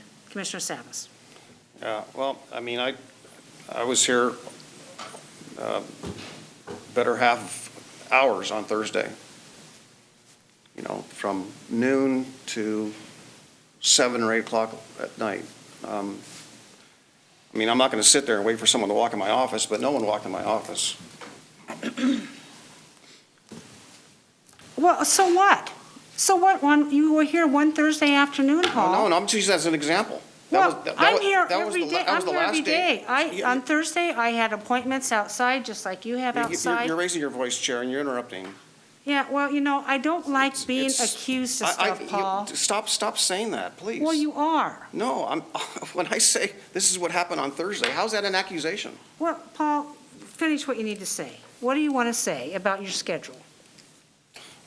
The premise that somehow being here all day, 5 days a week or 4 days a week is somehow, and not engaging with the public and doing all the things that we do and the meetings that we have is somehow going to be productive because in lieu of a retreat is not a good, efficient use of our time. I didn't say you had to be here all day long. I said, make an appearance. If you know that I'm going to be here, hey, Julie, you're going to be here. So Thursday was not an appearance? Paul, I think you're being As an example, that was the last day that I spent hours here. I got here, today, we had scheduled a Zoom meeting with the diversity conference. We all participated in that. I showed up afterwards. I saw you, and I walked over and talked to you. I have been here since right after that, after lunch, came here, I'm here. Yes, you walked in my office and chatted with me. I had a NACO meeting, transportation meeting, okay, conference, not a conference, but a meeting. I'm here now. The last day that I was here. Good for you. The last day I was here was a business day that was Thursday, as an example. I mean, we got to make the best use of our time. That's I all I'm agree saying. with that. I'm not saying being here all day. What I'm saying is if we want to work on relationships, if we think our relationships are somehow damaged, show up, walk into my office, and let's have a discussion. I try to do outreach as much as possible. Furthermore, I know I'm not going to mention that. I'll save that for our 1-hour retreat. I have a suggestion. I mean, it's called a schedule. I mean, if someone wants to chat, Mark or Sonia or whatever, we can, we actually have staff that help us schedule those things. We also have cell phones. There's ways of communicating. If Do you know how you want many to have a times- face-to-face, let's have a face-to-face, put on the calendar, we'll talk. I'm open to that. Okay, good. I wasn't going to mention the cell phone, but you brought it up. There have been many times when I've called my commissioners and/or text them for a question, and I don't get anything back. There have been times when I have emailed my commissioners to say whatever needs to be done, and I don't hear anything back. That would be an issue that I will bring up at a 1-hour retreat. Sometimes I wait a few days because I worry that you're kind of upset. It's true, I do. And I'm thinking, okay, I'm telling you to be your friend. Sometimes I'll just wait because I'm thinking, oh man, this did not go well. I'll wait a couple of days and I'll try and check in with you and make sure you're doing okay. I do that because I like you. And I know how hard the job is. So don't worry about that so much, okay? People, sometimes you need, and I'm speaking from a different space now because I've had space, okay? I mean, I had an opportunity to do all these other wonderful things that I'm going to share with all of you, okay? So I might be a little fresher in my attitude, but truly I worry about all of you. I do, I mean that. I don't like seeing people unhappy, and I don't like seeing people mad at each other, and we're going to have to get along because it's just what we do. I don't know what else to say, guys. Okay, Gary, what's up next? The last item is Commissioner Communications. Martha, I'm going to have you go first because you have quite the information that you brought back to us. Also, I have fun stuff to talk about. Good. So I got to go 2 places, and the first one was kind of interesting because I got to see Don. He was our administrator ahead of time, so we had dinner together, and we had a great conversation and a great talk. And what that was essentially was us coming together as invited commissioners to meet with all of our corporate sponsors for the National Association of Counties. And that was huge. And 2 of the people who I met was a woman from the Pew Charitable Trust that now we have a contact with. And I also talked with a young woman from Verite in Washington, D.C., who is an education specialist on early childhood education. So I was able to kind of talk to those folks. So as we move forward with the child care initiative, I'm hoping that those conversations with Pew and with this young woman will help inform our work as we move forward with workforce and making sure. So even though I couldn't attend the actual conversation you guys have, and I'm going to listen to it, I really did try and make those kinds of contacts and do that kind of work for you guys who were there. The other thing we talked about at the one in San Diego was ARPA dollars. And everybody kind of gave a thumbprint of where they're going with it. Interestingly enough, one of the things that I took away from that is a lot of people are concentrating on physical structures because their concern is it's one-time money. So as we move ahead with our ARPA dollars, we have to keep that in mind. So when we help our advocates and put money towards something, that they understand, we have to make it clear to them that this is kind of a one-time infusion. Mm-hmm. And so anything they do with that money has to have a plan of long-term sustainability with it, or we'll get into trouble, okay? So there was that piece of it. And then I was able to go to Utah, where I learned about, brought all of you copies of this back. This is the Broadband Task Force. High-speed internet is essential for all counties. This is the work that they've done across the United States. And there are some excellent models in here of how we could proceed as a county, maybe potentially with some ARPA dollars there. Tootie, I brought you some things back on public lands, Oh, great, wonderful. and then county governments and the USDA Forest Service. Nice. Okay, so this is stuff I'll put out on the table for everybody. And then, lastly, I wanted to talk a little bit about this great document. I was able to pick this up in San Diego, and this was largely the U.S. Department of Treasury's American Rescue Plan Act. It's kind of ARPA 101. It's real clear. It's real concise. It's a real easy read. Oh, good. So I just want to make sure that we put all of this stuff out, so you guys, Do you have more than one copy of that, Martha? I think I only have one copy of this, but it's easily copied. We Okay. can just we can make sure we get a copy for everybody. Trying to think what else I have here. There was one more thing I wanted to mention. I thought in Utah, it was extremely interesting because we had a road trip to the top of the mountains above Salt Lake City, where the confluence of their three watersheds came together, and it was the water that they were supplying all their cities and all their basins with. And that was a kind of really remarkable thing to see, and to see how they manage it, and they tied it into appropriate forest management as well. So a lot of that at the WIR, and then my final piece is, I had to have another COVID test because, this is true, somebody at the WIR evidently had COVID. So we got an email and they said, you know, we kind of hate to tell you this. So I'm happy to tell you after my 7th COVID test, I am still negative. So you have nothing to worry about with that. So I did take a lot of notes. I won't go into them in particular, but I think that it was really a good break. And I would wish for all of you that occasionally you get a break like that too, because it just refreshes your mind. You get to be with different people, you get to see things differently. And all of you, a big thank you for allowing me to be a colleague and actually go and do these activities and come back with Bozo. And Chair, I have a question for you. Yes, I'm listening. All right, so Gary and I had talked about this. This is the money for, okay, lottery dollars. This is for the locks. So Business and Community Services would like to give it $40,000 a year for 3 years. And Tourism would like to give the from the TDC to give an allocation to the New Locks Authority, a one-time allocation of $100,000. Okay. Since 2014, we've given $278,000 to that project. And I also wanted to ask Chair Smith if you would be interested in serving on the Locks Authority Board. I have no interest in doing so.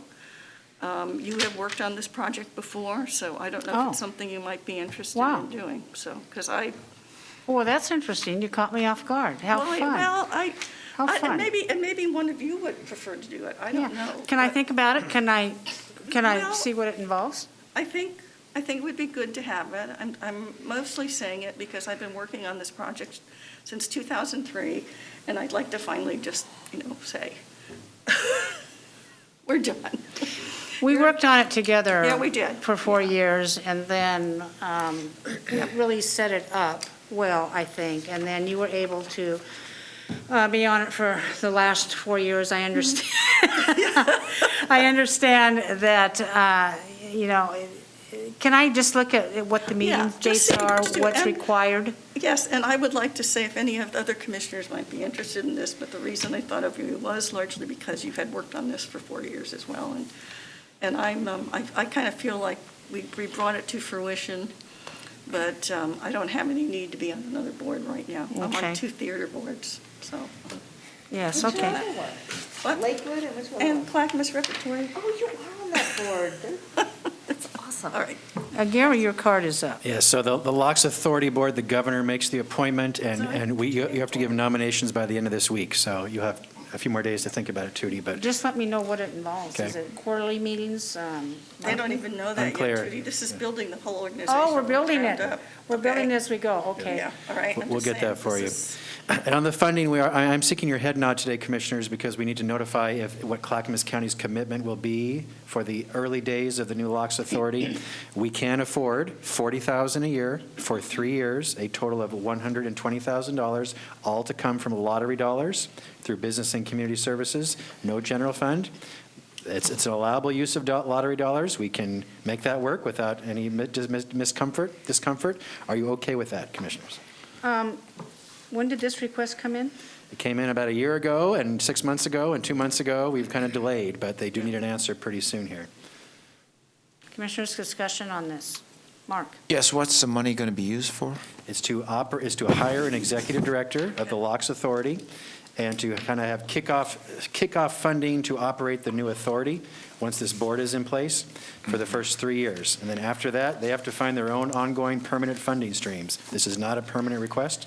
It's a short-term request. This director is going to have some expertise in engineering, Army Corps of Engineers. Well, more of a high-level executive director, so knowledge of fundraising, organizational development, engineering, all of those things. Okay. Operations, I guess. right. See, and that's why I Good. thought it might be something, we should have somebody on the board. Right. And I'm tuckered out with this, and I think it's going to be it's going to be a big, heavy lift, and it's going to have to be done right.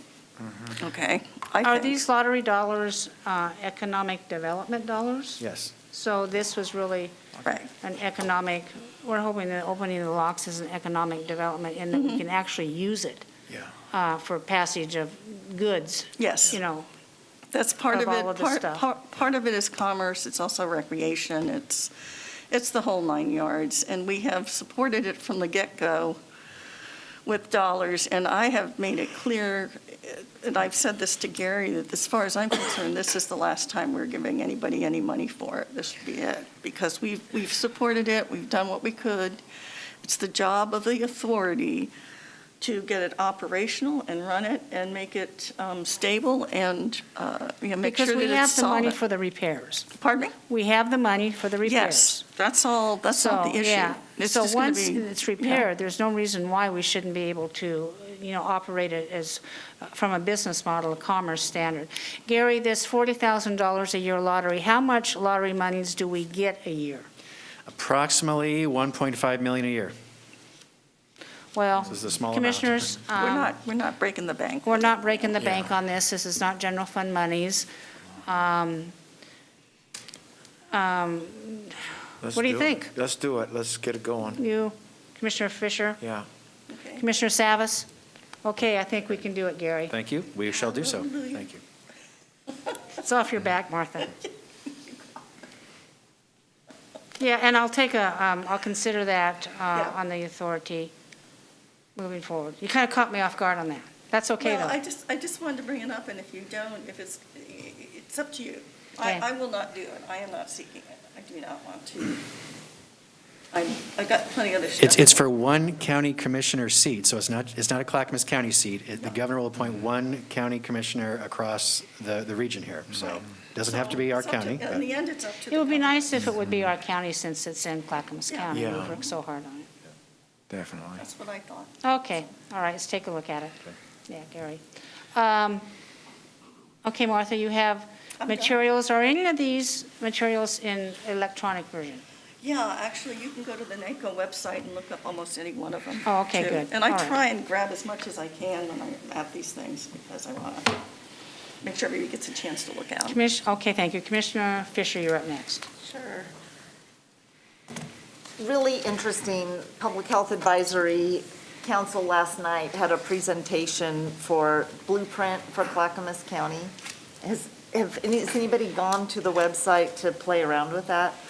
I actually did not know how amazing it is as far as getting information. You can really go down right to census tracts and gather for data for our vast county. It is amazing tool to not only get information, but then to measure health outcomes. So I really want to encourage everyone to go to Blueprint for Clackamas County. go in there, play around with it. When after I saw it during the meeting, I have to say, I was very much like, oh my gosh, I wonder what they have binge drinking, or food, or obesity, or cancer, or just lots of, so many different indicators that we have data on. Can you send us the link to that? It's just Blueprint for Clackamas County. Just looking up. That's it, Blueprint for Clackamas County. You will get lost in it, I guarantee you, in all of the different things that you can learn, really narrowing down to very specific census tracts. It's pretty phenomenal. So I wanted to share that. They're also doing a pretty extensive sending out to, for grants for a Blueprint for Clackamas County to move us forward on our health indicators. So that was pretty cool. The group is also, I expect at some point, different commissioners will be contacted. They're looking at a resolution that they're interested in the commission considering, and they were talking about that. And it was a pretty great, pretty informative meeting. Trying to think if there's anything else to share. Oh, the other thing, I don't know if other folks participated with the natural resources, with AOC. I'm pretty sure that other commissioners got a call I from listened to Senator Wyden's office. I was able to listen to part of it for the Rivers Democracy Act. I couldn't listen to all of it, so I had a call with Brenda Howitt. It was so fun to just set up a time to talk to her and say, Brenda, I missed part of that meeting. I really want to know what all the concerns are from around the state and what this is. And so she gave me a very quick briefing, and just want to let folks know that there's a letter going around from elected officials if there is a support, an interest in supporting the Rivers Democracy Act. And if anybody wants that, I will send that to them. I also, and Commissioner Schroeder, you have been so engaged, but I was very empathetic when Brenda was telling me what the concerns are from other commissioners. One being that people don't know where the maps are, they're not sure which rivers are going to be affected, how do they get the information. There's a lot of uncertainty with it, but it was a very cordial conversation. Yeah. Because sometimes those conversations get, like our conversations, we get a little bit heated. And Todd Nash did a wonderful job as chair of that committee. Todd Nash, he's the chair of that committee, and he did a wonderful job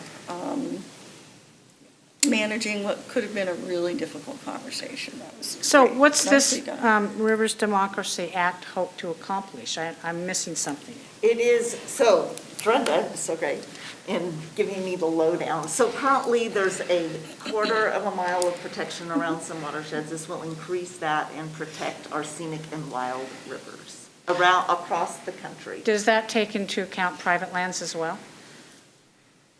I don't know. Because if it does, it's a private takings of lands without compensation, know? and I would have problems with that. I know, and I think that's why you should talk to Brenda and find out about it. I don't know the particulars of So it. if I that's- listened in, but I think that is part of the issue. If that's the case, it would be hugely controversial, because basically, if it's already a 1/4 mile around now, you're taking a big swath of private ownership, and I would have trouble with that, but I don't know that that's the case. Well, I've just been involved in this particular issue. I would listen to the since- meeting. I called Todd Nash, I called Brenda. I wouldn't, as far as I'm concerned, it's up to individual commissioners if they want to support it or not. And so it can go one way or the other. And that was the consensus that they had at the meeting that Todd ran, that it was two, you had two sides of this story, and that one was one way and one was the other. So they did not move it forward as part of AOC's legislative agenda, I don't think. There's also the grazing element, I Grazing think, element, and also yeah. the watering. So, for example, cattle or anyone else wanting to get access to water wouldn't be allowed to go in that, and some of those areas are few and far between. Right. That, it's the proper grade where it can be accessed by livestock. So it is a big deal for them. Should we just ask Brenda? Sounds like it. Yeah, I mean, Let's ask Brenda, let's get the lowdown from Brenda. Anything else, Commissioner Fisher? well, probably, I'm thinking, We're all tired. let me take a recess. Because I think there's something else in it. We'll move on. It's We will escaped move my on to brain. another commissioner. Commissioner Scholl, you're up. Yes, thank you.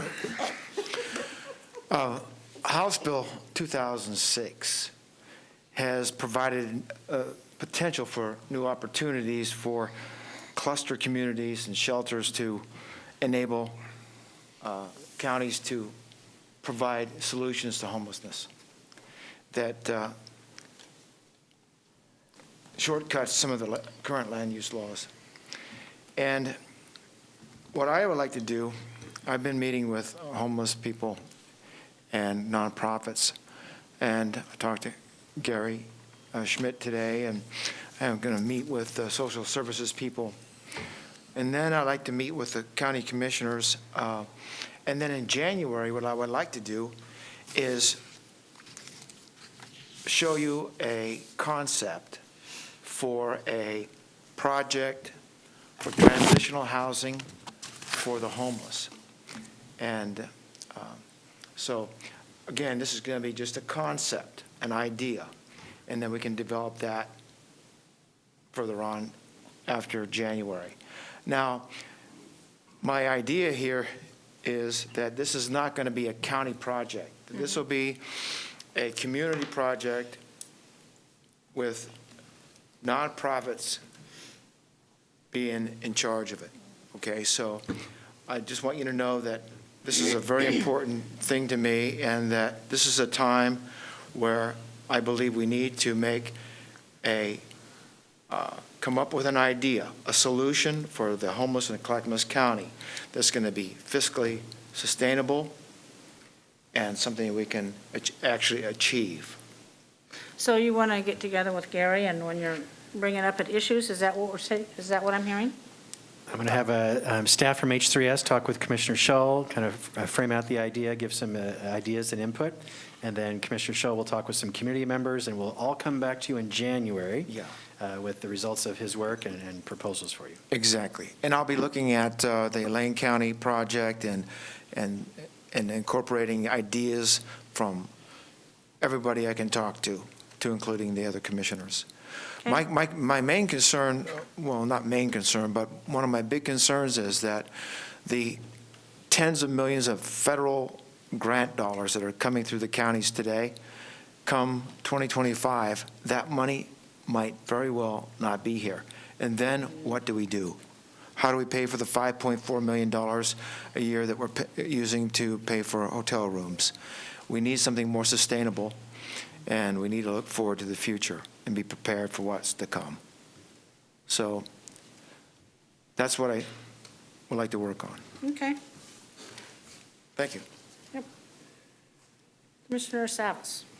Yeah, well, I'll just shift my list here and just build on what Commissioner Scholl just spoke about. So last week when I mentioned the sheltering and sheltering options, it was really in advance of the AOC conference.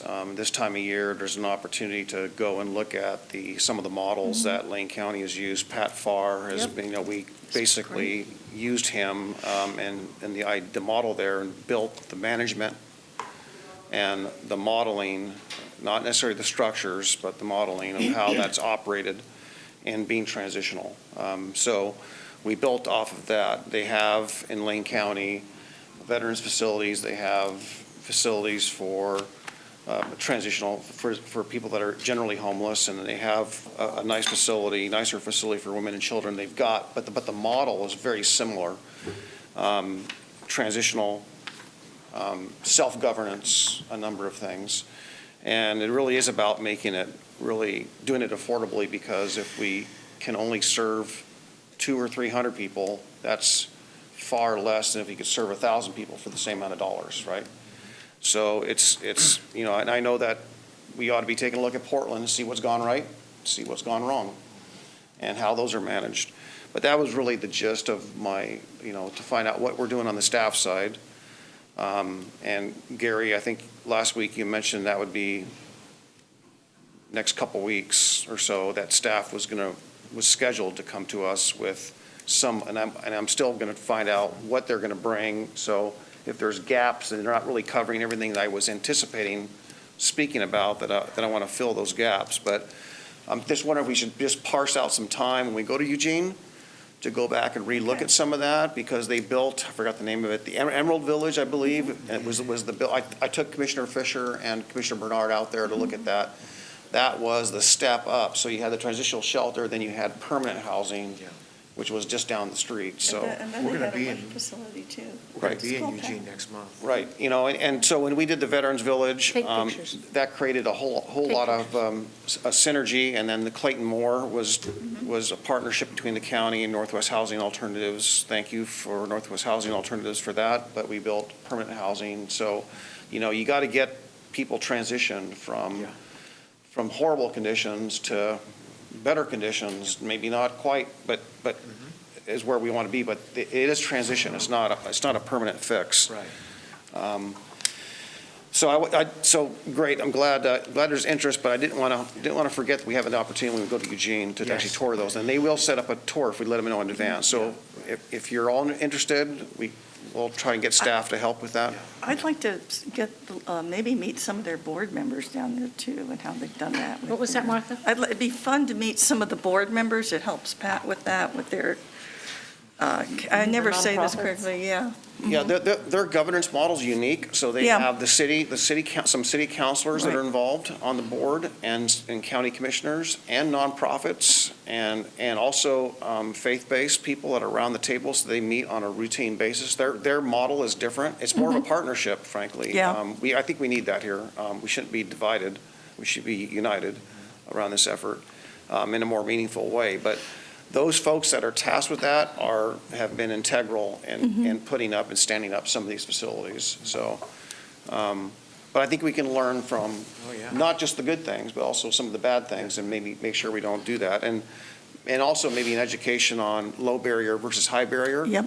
And making sure that people that are not, people that don't have issues with drugs or alcohol, not being put in harm's way by having the only choice of being in a low barrier one where they're exposed to, and I've seen this here in the county even, where people are scared to death because they're exposed to some things that they shouldn't be, but yet they've got drug issues. But I don't think young kids and women that don't have those challenges should be exposed to those kind of circumstances. Exactly. Put people in harm's way. Yeah. So that's what I've got there. The other thing I wanted to just chat about was, I've been talking, and even last night, gentleman from one of the fire districts, and I'm asking around, I'm talking to all the fire districts about this, and that is that I can. And they've expressed, and the sheriff, we've heard this from the sheriff's department as well, that a lot of their calls now are not about the typical emergencies. They're really about treating people that in a mental health crisis or a housing crisis, whatever it may be. So there's more along the lines of that immediate attention that people need, and call it housing related because they're houseless. Are you saying like health and welfare? Yep. The calls are mainly around health and welfare. You know, what do I do? I'm in crisis, or somebody else is in crisis. What do I do? Right. So I did have a call from Mayor Fitzgerald on Friday, and Gary, I guess you talked to the city manager, Brian Cosgrove, about, they're wanting to have some mental health person or some kind of facility out in Wilsonville to treat people that have that instant need. It was kind of interesting because over the weekend, I haven't shared this with the mayor, but over the weekend, or maybe it was Monday, I saw an article where I guess the state or the governor approved that mental health hospital, that expansion that was denied 3 years ago, and approved that. Lower scale, but they're going to open up some mental health services beds. Oh, I remember that, yeah. Yeah, it was held back. Remember, Yep. there was a little Yep. battle, but they decided because of the huge need In Salem. in Wilsonville. Wilsonville. In Clackamas County. So there'll be some new beds for mental health treatment. I think that'll be great. Okay, I remember. And also some other services. So that's in the news. I'll get the link. I don't know. I read it, but I forgot where the link is, and I'll try to get that forwarded to you. But I'd like to learn more about that. I don't know if they really need to erect something, or they've got a facility and all they need to do is basically staff it, so I don't know. And on the staffing level, you will remember the presentation that staff made at the District 8 meeting that was 635 mental health staff vacancies, professionals, 635 vacancies in Oregon for mental health folks. So there's a shortage of people being able to offer those services. But back to the fire, and I guess to some degree, maybe the law enforcement is there, and I'll ask Commissioner Fisher this question, is there an opportunity, or is it structured in there where some of the supportive housing services dollars could be steered their way to cover some of those costs? Yeah, I mean, I'd be, when we get the other contracts out there to do the outreach and navigations, we're just waiting for that. I'm really hoping we can allocate those additional dollars so that those RFPs can go out and they can apply, because I see nothing, I mean, like Amy Jo is amazing. If there needs to be more of her, she does so much when she goes out. I mean, she's out there in the camp, where people are camping in the, not the woods, but sort of the greenways and giving vaccinations and doing really hard work. So definitely, I totally see a role for that. I was actually just talking to the fire folks too about those potential opportunities. Is that something that needs to be in the LIP? I think that it's implied in the LIP because of the types of services through navigation, community outreach are the elements that we are not doing right now that we need to be rolling out. It is in the LIP. Yeah, maybe we can talk about that a little bit more detail to figure out if that's more taking some of the people off the street that would alleviate the cost, or if it's something that actually is a direct compensation, so to speak, for some of that. Yeah, but if you go and, like what Amy Jo does, I'm sure you've been out with her. Her name comes up in a but very, just very, to- very positive way. Just to see, that is the connection to getting out of the elements, if there were the resources, but it's that initial point of contact and building that trust that we don't have that capacity in Clackamas County right now. That's part of the LIP, which is why I'm so pushing so hard to have us begin rolling that out. And We got a few more $1,000 in, didn't we? I think we did. I think we just got a few more $1,000. Martha, I was going to read the email Yeah. from Elizabeth Comfort, just sent it out this afternoon while we're in here. The September distribution Right, okay. for Clackamas County is $301,894. Our share, yeah, that just came out a little bit ago. And that bubble was expected because there's two tax day filings, April 15th and September 15th. So if that reflects the September 15th late filing, which I expected, then we'll try to calculate that into the cash flow projections. I hope to have, as promised, Commissioner Schrader and I, we're going to give a September, October report. We haven't had the financial numbers come to us that we requested in a way that's meaningful, and so forth. So, and the disbursements have been substantially down. This is nice, a little $300,000 bump, but we'll be bringing that back next week, I hope. The other thing I just want to alert you on, if you hear something, I don't know if you all remember 10 years ago, the word CRC was out there, Columbia River Crossing, big I-5 bridge, basically. Well, it's coming back to life, and it's now called the IBR, so Interstate Bridge Replacement. And it looks like tolling might be the funding mechanism for that. So I want to let you know that just recently, ODOT has been making a pretty good push. So if you hear that, that's what's going on. We don't have any, nor asked to be having any seat or part of any group on that at all. So that's probably going to be independent. Vancouver, Clark County, and the state of Washington are all involved in that, as well as the Washington legislature. So just keep an eye on that. I guess that's enough for today. Can I follow up? So, Paul, I want you to know I sent an email to, after we got that from Elizabeth Comfort, to Rachel Lembo. I'm wanting to see if anybody is tracking. As we know, the state's kicker is kicking substantially at 17% based on revenues that weren't anticipated or forecasted at the state level.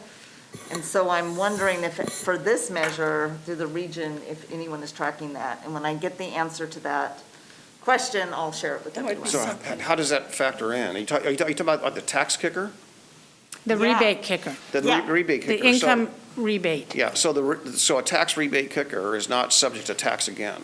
No. No, I know. Okay, so I'm No, trying to follow, I'm I'm just trying to follow saying your that thinking. because forecasters forecast, and when they don't forecast correctly and there's excess revenue beyond what they anticipated, that comes back.